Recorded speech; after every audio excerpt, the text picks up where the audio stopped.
Olá, turminha animada, como é que vocês estão? Nós sempre firmes aqui, sala de aula, os alunos aí super atentos às nossas explicações, isso é muito bom. Nós temos hoje a sequência em geometria. Nós vamos trabalhar com o que são cônicas e elipse, tá? Então nós continuamos na pegada da geometria e vamos ver o que são. Eu quis começar para que vocês possam visualizar o que vem a ser cônicas, porque a gente pensa em cônicas e lembra da palavra cone, mas não é um cone. As cônicas são planas, elas não são tridimensionais, são resultado da intersecção de um plano com um cone. Então, eu posso ter uma circunferência, uma elipse, uma parábola ou uma hipérbole. Então, são figuras planas resultantes de uma intersecção. Quero ver se vocês prestaram atenção à minha explicação e já passei aqui para o quiz, para vocês responderem, aí vocês vão ter um tempo bem rapidinho para responder. Quero ver se vocês não vão me dizer que uma cônica é um cone. Então, qual forma vocês identificaram como não cônicas na figura anterior? Rapidinho para vocês responderem, a gente já volta.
Eu tô só ouvindo aqui os barulhos da galera me falando que é triângulo. Não, né, gente? Triângulo, que o triângulo é uma cônica. Aonde que é um cone? O triângulo é não cônica. A elipse, a hipérbole e a parábola são cônicas. E, inclusive, a circunferência, tá? A circunferência ela vai existir quando o plano interceptar o cone exatamente na linha vertical horizontal, né, na mesma direção do que a base do cone. Quando eles tiverem o mesmo sentido, então nós teremos uma circunferência. O que vai mudando para os demais formatos planos é a posição, a inclinação do plano com relação ao cone. Então, para quem respondeu triângulo, acertou. Muito bem, parabéns. Vamos continuar vendo o que vem a ser a elipse, então, que é a primeira cônica que nós vamos estudar. Dentro de uma elipse, vocês podem ver que a elipse não tem o formato de uma circunferência. O que é uma circunferência? Todos os pontinhos têm a mesma distância até um centro. Na elipse, isso não acontece, mas temos outras relações. Nós temos dois focos, foco 1 e foco 2.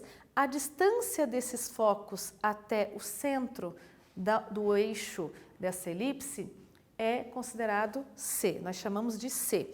Então, do foco 1 até o centro, nós temos C. Do foco 2 até o centro, a distância também é C.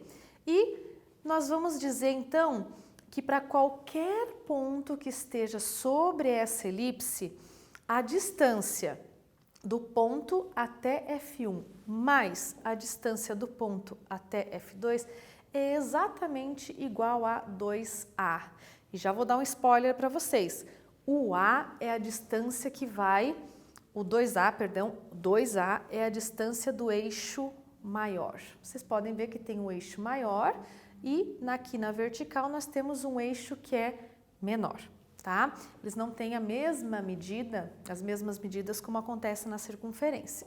Então, Consideremos dois pontos, tá aqui, a distância entre eles é 2C, C mais C continua sendo 2C e um ponto qualquer em cima dela. Então, para qualquer lugar que você leve esse ponto, essa relação vai existir. A distância do ponto até o foco 1 mais a distância do ponto até o foco 2 vai ser igual a 2 vezes o C, tá? Opa, desculpa, 2 vezes o A. 2 vezes o A, que é a distância focal inteira. E esse 2A, com certeza, é maior do que o 2C. É maior, porque o 2A eu tenho aqui. Conseguem visualizar? E o 2C está aqui, tá? Então, com certeza, o 2A é maior do que 2C. Então, chamamos de elipse, então, o conjunto dos pontos que estão no plano, tal que essa distância é exatamente 2A, é uma constante. Um exemplo de aplicação, então, dessa curva que descreve é aquela que nós já conhecemos, que é a órbita dos planetas. É uma elipse, não é uma circunferência. E é diferente do planeta, propriamente dito, que é um geóide. Então, um exemplo que nós temos de elipse é esse, tá? Então, os elementos de uma elipse, nós já dei algumas dicas para vocês. O F maiúsculo, F1 e F2, nós chamamos de focos. O O é o centro dessa elipse. 2C é a distância que vai de um foco até o outro, por isso que se chama distância focal. 2A é a medida do eixo maior. Então, se o eixo maior está no eixo X, ele vai estar na horizontal, é 2 vezes o A. De um ponto até o outro. É inteiro, o eixo inteiro, tá? O eixo maior. E o menor é o 2B, que vai, aqui nesse caso, do ponto C até o ponto D. E C dividido por A é o que a gente chama de excentricidade da elipse. Então, esses são os elementos, bate uma foto, faz uma anotação para você não perder, tá? Então, assim como a circunferência, a elipse também tem uma equação. Então, essa equação reduzida, ela vai levar em consideração o foco, a excentricidade, né? E a distância daquele ponto qualquer. Lembra do ponto qualquer que você vai encontrar, que a relação vai ser sempre a mesma de todos os pontos que estão sobre a elipse. Qual que é a relação que é sempre a mesma? Distância do foco até o ponto, mais a distância do foco até o ponto, vai ser uma constante, essa constante é 2 vezes o A, que é maior que 2C. Eu tenho repetido bastante, que é para caso vocês irem anotando aí as informações, tá? Então, tá aqui, eu vou considerar a distância 1 do ponto qualquer até o foco 1, a distância 2 do ponto qualquer até o foco 2. Isso é D1 e D2. O foco 1 menos C, 0. Como é que eu sei que é menos C? Porque eu sei que a distância do foco até a origem mede C. Por que eu coloquei menos C? Porque ele está para a esquerda do eixo Y. A mesma coisa com o foco 2, está sobre o eixo sobre o eixo X, então eu tenho a distância C do 0 para a direita, eu tenho C e o Y vale 0. Vou pegar um ponto P qualquer genérico, XY, que estará sobre essa elipse, e sempre lembrando que ainda vale o teorema de Pitágoras, tá, gente? A soma do quadrado dos catetos é igual ao quadrado da hipotenusa. Então, aqui, a soma dos quadrados dos catetos e a hipotenusa, que é o C. Então, aqui, de novo, eu estou considerando os focos sobre o eixo X, por isso que os valores estão aqui sobre o eixo X, tá? Então, substituindo na fórmula da distância, que distância, professora? Eu vou calcular a distância 1 e a distância 2. Qual que é a distância 1? A distância do ponto P até o foco 1. Qual que é a distância 2? A distância do ponto P até o foco 2. Então, eu substituí, tá, na equação da distância e eu sei, né, que a distância 1 mais a distância 2 dá a constante 2A. E utilizando o teorema de Pitágoras, nós vamos ter que a equação reduzida da elipse será x ao quadrado sobre a ao quadrado mais y ao quadrado sobre b ao quadrado igual a 1. Então, isso é importante lembrar, retomar, porque para frente nós vamos usar essa informação de que essa equação ela é igual a 1, tá? E quando que isso vai ser usado? Quando os focos estiverem sobre o eixo x. Então, se você tem os focos no eixo x, o A vai embaixo do x e o B vai embaixo do y. Quando você tem os focos no eixo y, o B vai embaixo do x e o A vai embaixo do y. Então, é essa a equação que nós vamos usar para escrever a equação reduzida de uma elipse, ok? Então, atividade 1. Determinar os focos, o comprimento de cada eixo e a excentricidade da elipse de equação. Então, aqui eu tenho a equação de uma elipse. Lembrem-se sempre que ela vai seguir aquele padrão, x ao quadrado sobre a ao quadrado, mais y ao quadrado sobre b ao quadrado, tem que ser igual a quanto? Ah, eu ouvi todo mundo falando que é 1. Isso mesmo, vocês estão certos, é 1. Então, aqui eu não tenho 1, eu tenho 144. Então, esse é o primeiro ponto que nós devemos observar. Dividir toda essa equação por 144. Por quê? Porque eu tenho que deixar o segundo membro igual a 1. Então, eu vou deixar vocês substituírem e verificarem, fazer a comparação entre uma, que é essa, que está no exercício, vocês vão comparar essa equação com a forma geral da equação de uma elipse. Vamos lá, com calma, dá um pouquinho mais de tempo para vocês, que esse aqui dá um pouquinho mais de trabalho, tá bom? Então vão tentando aí fazer, lápis e borracha, e a gente se vê daqui a pouquinho.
Então, pessoal, eu tenho certeza que vocês tentaram. É um exercício bastante extenso, então eu quero dar um start com vocês. Vamos lá? Olhando de novo aqui, eu tenho a equação. Venham comigo aqui no quadro, já deixei a cola pronta, né? Para a gente economizar um tempinho. Então, trouxe a equação para cá, segui o meu primeiro passo que eu já tinha falado, dividi tudo por 144, com o objetivo de deixar o segundo membro igual a 1. Então, quando eu divido tudo por 144, ok, meu segundo membro vira 1, mas eu tenho que simplificar o primeiro membro. Deixei em amarelinho aqui indicado, o que eu fiz?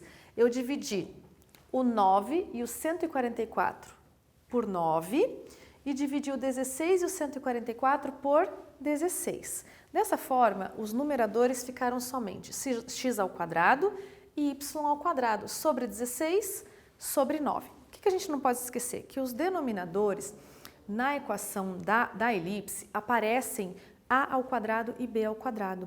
Então, eu escrevi esses números no formato de quadrado.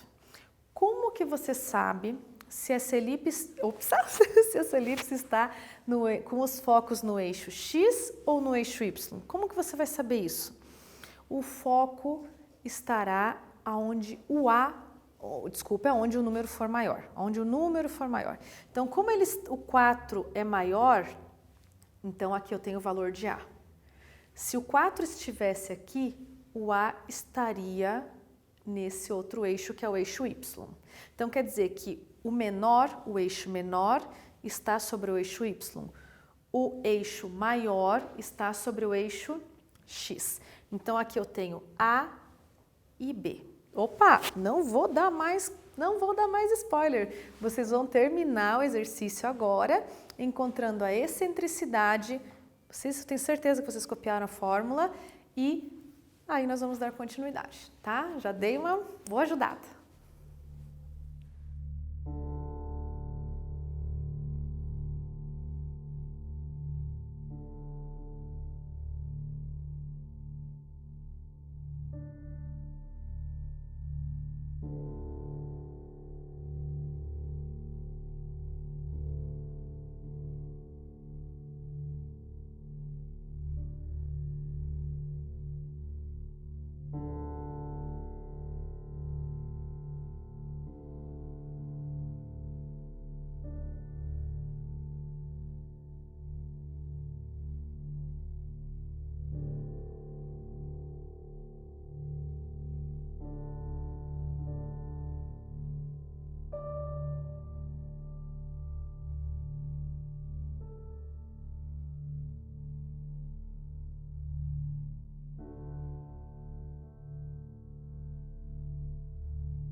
Então, pessoal, já fizemos um pedacinho. Vamos continuar, então, para finalizar a primeira atividade da aula de hoje. O que nós temos que lembrar? Quais são os passos que devem ser seguidos? Primeiro, escreve a equação na forma reduzida.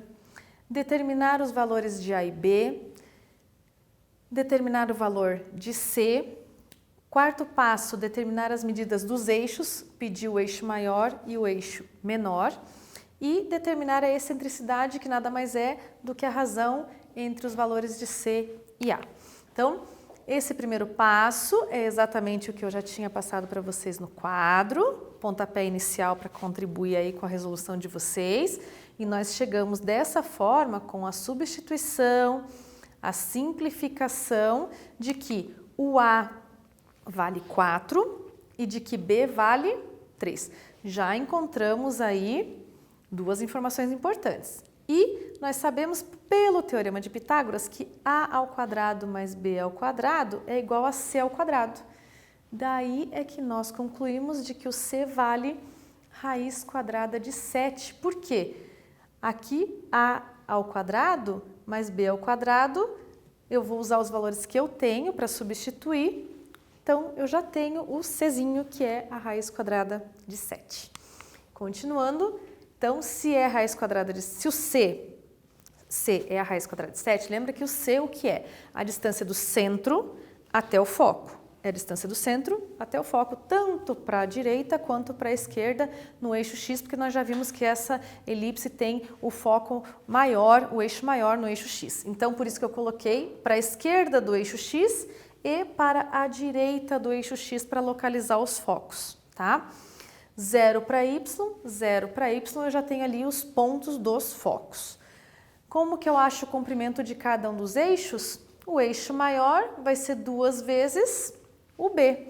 O eixo, o A, né? O A, porque está sobre o eixo X. Então, o A vale 4, 2 vezes o 4. Lembre-se que o eixo maior é aquele que vai de um lado a outro na horizontal. Nesse caso, na horizontal. O eixo menor vai ser o quê? 2 vezes o 3, que é o valor do B. Okay? Então, 6. Já tenho aqui 8 e 6, porque o exercício estava pedindo isso. Qual que é o comprimento do eixo maior e do eixo menor? E, por último, calculo a excentricidade, que é C sobre A, raiz de 7 sobre 4, que nós já tínhamos calculado que o A vale 4. Dessa forma, eu respondi... Opa, vou voltar que eu não vou contar segredo para vocês, não. Dessa forma, eu respondi a atividade 1 de forma satisfatória, todas as questões foram resolvidas e vocês vão seguir os mesmos passos para resolver a atividade 2. Então, eu vou dar um tempinho para vocês resolverem a atividade 2 com carinho, fazendo exatamente os mesmos passos que nós fizemos na anterior. Lembrando aqui que a única coisa que vai mudar é que o eixo maior vai estar sobre o eixo Y, o eixo maior da elipse. Tá? Então, os focos estão sobre o eixo Y, nesse caso. Ok? Então, até daqui a pouquinho, vai fazendo bem calmamente o passo a passo para não errar.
E aí, galera, tudo em cima? Eu tenho certeza que vocês já concluíram esse exercício. O exercício que pede para que se escreva a equação da elipse, sabendo que passa pelo ponto L e que os seus focos estão sobre o eixo Y. Como que eu sei que esses focos estão sobre o eixo Y?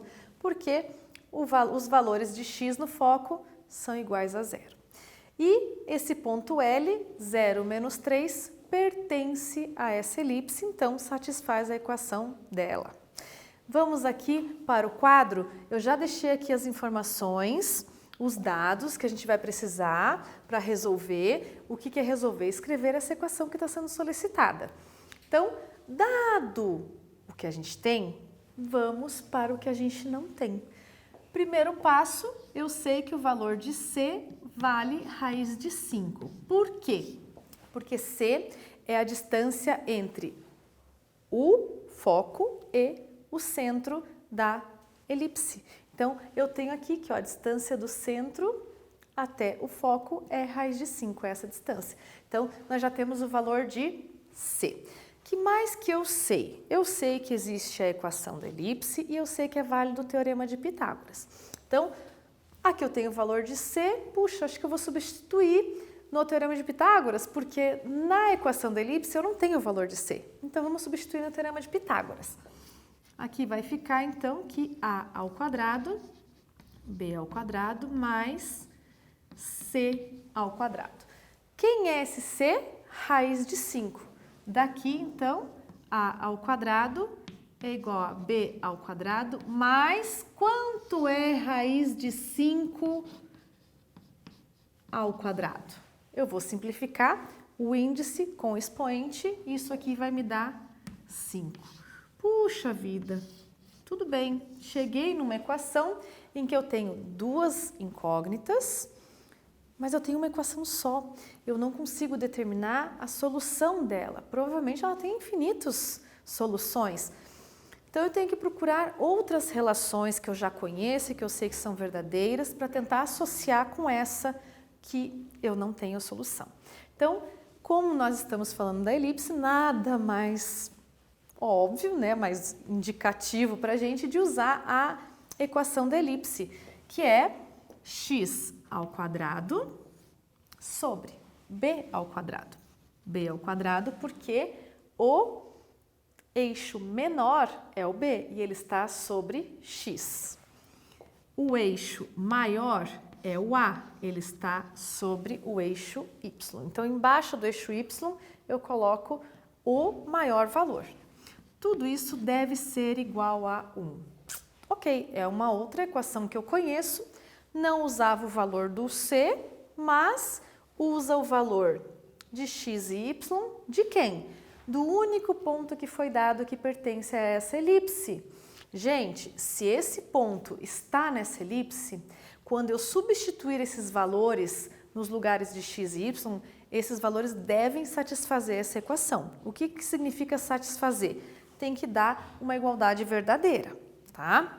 Não tem o valor de b ao quadrado nem de a ao quadrado, mas eu sei que a e b estão relacionados.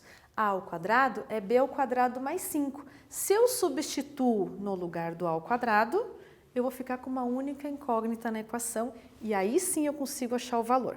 Vamos lá então, x ao quadrado, o valor de x é exatamente do ponto que pertence a essa elipse, é 0. B ao quadrado, eu não sei, continua sendo a nossa incógnita, b ao quadrado. Y ao quadrado é o y do ponto que pertence à elipse, menos 3, não se esqueçam de colocar entre parênteses para não errar sinal. E a ao quadrado? A ao quadrado a gente tem aqui, ó, que é b ao quadrado mais 5. Substitui aqui, b ao quadrado mais 5 e sabemos que tudo isso deve ser igual a 1. Então, 0 dividido por qualquer coisa é 0. Menos 3 ao quadrado, 9. B ao quadrado mais 5, continua lá, não tenho o que fazer, tudo isso é igual a 1. B ao quadrado mais 5 está no denominador do primeiro membro. O que isso significa? Está dividindo todo o primeiro membro. Então, eu posso passar para o segundo membro multiplicando. Quando eu passo para o segundo membro, eu fico com 9 é igual a 1 vez b ao quadrado mais 5, que é b ao quadrado mais 5. O 5 está somando, eu passo subtraindo. Então, 9 menos 5 é b ao quadrado. Daqui, a gente conclui que b ao quadrado vale 4. Tudo bem? Ah, eu estou ouvindo dúvida nenhuma aqui, mas estou sentindo uma boa onda que agora vocês vão achar o valor de a ao quadrado substituindo o b ao quadrado por 4. O b ao quadrado aparece aqui, ó. Então, a gente pode substituir direto o b ao quadrado aqui para encontrar o valor do a. b ao quadrado é 4. 4 mais 5 é 9. A ao quadrado vale 9. Eu vou até usar um giz colorido aqui, ó. Achei o valor de a ao quadrado, achei o valor de b ao quadrado e agora o que eu tenho que fazer é escrever a equação dessa elipse usando esses valores que nós encontramos. Como acabou aqui o meu quadro, eu vou dar uma apagadinha aqui desse lado, tá, gente? Vocês vão acompanhando comigo, nós vamos substituir esses valores que já foram encontrados e você deixa lá no seu caderno, você não apaga para você não perder a resposta, tá? Então, resposta. Vamos substituir esses valores encontrados na equação geral da elipse. Então, no lugar de b ao quadrado, eu vou colocar 4. No lugar de a ao quadrado, eu vou colocar 9. E tudo isso é igual a 1. Então, aqui nós temos a nossa resposta à questão que foi passada aí para vocês. Eu espero que tenha sido proveitoso para vocês, que vocês pratiquem bastante. Não se esqueçam de acessar o Google Class para assistir às aulas. Lá vocês têm acesso a todos os slides. Marcar sua presença, que senão você vai ficar com falta na aula. Aproveita e faça os exercícios, tanto aqueles propostos pelo Class, como esses que estão no slide, que vocês podem fazer no caderno e ainda depois dar uma verificadinha se está certo, porque vocês têm tanto a aula quanto o slide. Ok? E é isso aí, pessoal. A gente se vê na próxima aula com outros assuntos.